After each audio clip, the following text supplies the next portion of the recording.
Vacilfrutta, Adriatica, la Valle dei Sapori, Acqua Marina, l'arte del buon gusto. A Vacil di Breda, Treviso.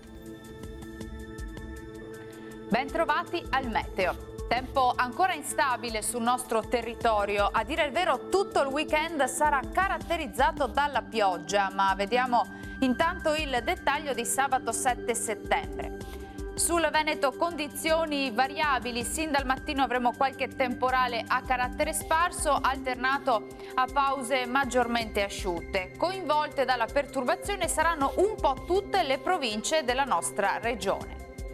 Temperature ancora in calo, minime tra i 13 e i 18 gradi, massime comprese invece tra i 23 e i 25 gradi.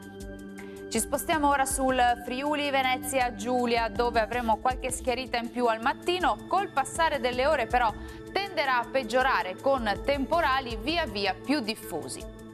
Temperature invariate, minime tra i 16 e i 20 gradi, massime comprese tra i 23 e i 24 gradi.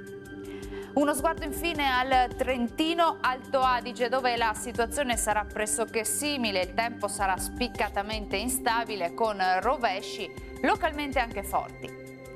Temperature minime sui 14 gradi, massime tra i 24 e i 25 gradi.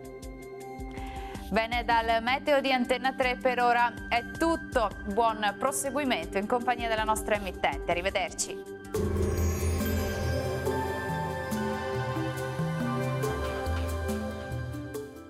Vacilfrutta, Adriatica, la Valle dei Sapori, Acqua Marina, l'arte del buon gusto. A Vacil di Breda, Treviso.